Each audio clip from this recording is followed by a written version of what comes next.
সবাই তো রাইড শেয়ারে শুধু ইনকামই দেখে, খরচের কথাটা কেউ বিবেচনা করে না। দেখেন, বাইক দীর্ঘদিন চললে, রাইড শেয়ার করলে বাইকের কি কি সমস্যা হতে পারে দেখেন। বাইকের সার্ভিস করতে করতে জীবন শেষ, টাকা পয়সা যা ইনকাম করছি বাইকের সার্ভিসিংয়েই চলে যাচ্ছে অনেক টাকা। সো অনেক কষ্ট হয়ে যাচ্ছে। দেখেন কি অবস্থা।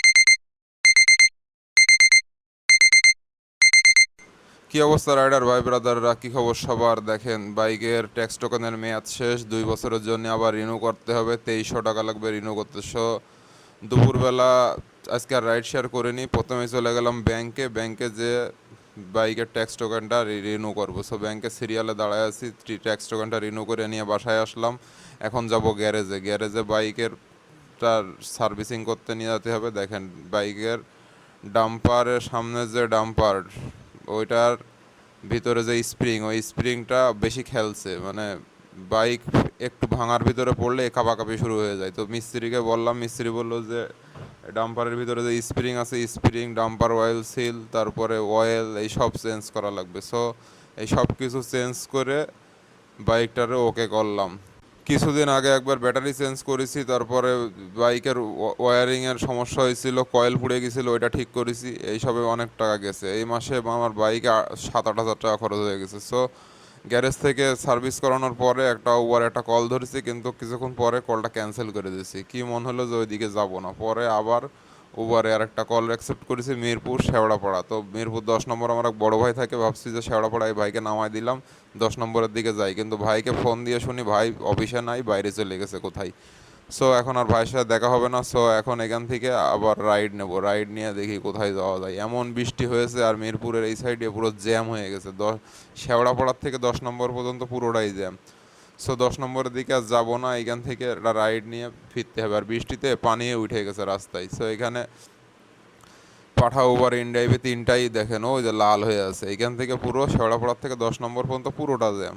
সো ওভারে কল দেখতেছি কোথায় অন্য কোথাও যাওয়া যায় কিনা। কিছু সময়, এখন তো 8টা 36 বেজে গেছে, ওই জ্যাম ঠেলতে ঠেলতে আধা ঘন্টা লাগছে আমার ইউটার্ন নিতে। এরম ডেঞ্জারাস জ্যাম। সো ওখান থেকে একটা ইনড্রাইভে যাত্রী নিয়ে মিরপুর সমুদ্র পাড়ি দিয়ে যাচ্ছি। যাত্রী যাবে হচ্ছে আজিমপুর।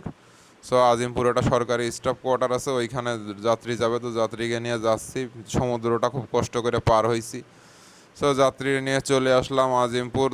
9টা 39 বাজে, 197 টাকা ভাড়া হয়েছে। ভাড়াটা এই দেখেই ধরছিলাম। সো এইখানে এই যে গভর্নমেন্ট স্টাফ কোয়ার্টারের ভিতরে না বসে আজিমপুরের পাশেই আজিমপুর বাস স্ট্যান্ড। সো এইখান থেকে আজিমপুর বাস স্ট্যান্ডের দিকে চলে যাই।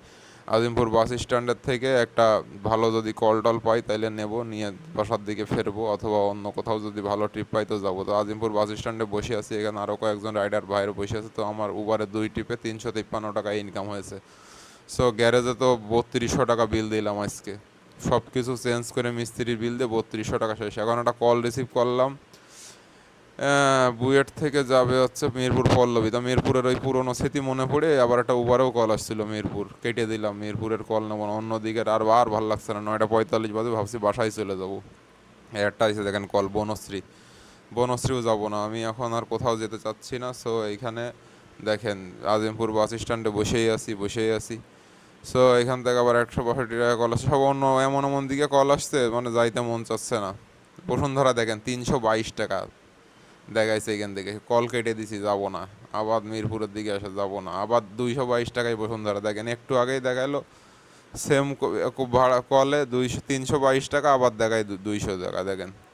সো পরে একটা উবারে একটা কল নিলাম এখান থেকে। এই কলটাও ভাড়া ভালো দেখাইছে, যাবে হচ্ছে কল্যাণপুর। সো বাইকে নিয়ে নিতে যাচ্ছি, আমার থেকে হাফ কিলো দূরে আছে। সো ভাইকে নিয়ে কল্যাণপুর যাব, এখানেও একটা ভালো ভাড়া দেখাইছে। সো ভাইরে পিক আপ করতে যাচ্ছি, কিন্তু আরে জ্যামের মধ্যে উল্টো মুল্টো ঠেলে কোনো রকম চলে আইছি। সো বাইরে নিয়ে কল্যাণপুর চলে আইছি, 201 টাকা ভাড়া আইছে। সো এখন বাজে রাতে 11টা, কল্যাণপুর দাঁড়ায় আছি। এই ভাইরে এখানে নামাই দিলাম, দিয়ে এখন এখান থেকে একটা বাসার দিকে ট্রিপ নিয়ে, বাসা এখান থেকে বেশি দূরে না, যদি বাসার দিকে ট্রিপ পাই মোহাম্মদপুর তো যাবো। সো দাঁড়ায় আছি, দাঁড়াইতে থাকতে থাকতে রাস্তার ভিউ দেখতেছি। এক মাল দেখেন কি করে। সো একটু চানাচুর মাখা খেয়ে নিলাম। এই যে আমার বাসার কাছে একটা কল আইছে, কিন্তু 73 টাকা ভাড়া বলে। 73 টাকা ভাড়ায় আমি যাবো না, 99 টাকা বলেছি। এই বৃষ্টির মধ্যে দেখেন কাদা মাদা মেখে 73 টাকা এখন নিয়ে যাওয়া যায়? সো কল না পেয়ে ওই 73 টাকার কল আমি নেইনি, 99 টাকা দিলে নিতাম। খালি চলে যাচ্ছি বাসায়, অনেক সময় বসে থেকে থেকে খালি চলে আসছি। যা আছে কপালে থাক। তুমি বসে থাকো ভাইয়া, আমি বাড়ি চলে গেলাম। একটা বাইকের পিছনে মাসে হাজার হাজার টাকা সার্ভিসিং কস্ট থাকে, শুধু মানুষ তেল খরচের হিসেব করে আরে কয় টাকার তেল লাগবে, তেলের থেকে তেল যেরকম লাগে ঠিক সেম টাকাই লাগে বাইক মেনটেনেন্স সব কিছু, কাগজ আপডেট এইসব করতে। সো লোকজন 73 টাকা ভাড়ায় যেতে চাই, বলেন 100 টাকার নিচে বাইকের ভাড়াই হওয়া উচিত না, কি বলেন আপনারা? সো ভাই ব্রাদাররা, রাইড শেয়ারের আরও প্রচুর ব্লগ আছে, আরও নতুন নতুন ব্লগ আপলোড করতেছি, ফুল আর্নিং ভিডিও দিচ্ছি আমি। আপনারা যারা নতুন রাইড শেয়ার করবেন কিংবা রাইড শেয়ার করতেছেন, ভালো ট্রিপ পান না, কীভাবে বেশি ইনকাম করবেন সেই সম্পর্কে আমার 9 বছরের রাইড শেয়ারের অভিজ্ঞতা থেকে ভিডিও আপলোড করতেছি। সো আপনারা সাথে থাকবেন, পাশে থাকবেন। আপনাদেরও যেমন কষ্ট ভাই, আমারও সেরকম কষ্ট। রাইড শেয়ার খুব একটা ভালো কাজ না, কিন্তু এখন বিপদে পড়ে আর কি করা লাগতেছে ইমার্জেন্সি সাপোর্টের জন্য। সো আপনারাও বোঝেন সব কিছু, আমি ভালো করেই জানি। সো দোয়া করবেন আমার জন্য, লাইক কমেন্ট শেয়ার করে পাশে থাকবেন। আপনাদের জন্য অনেক অনেক শুভকামনা। দেখা হবে ফুল আর্নিং ব্লগ নিয়ে আবার 2-1 দিনের মধ্যে। সো সেই পর্যন্ত টাটা, বাই বাই।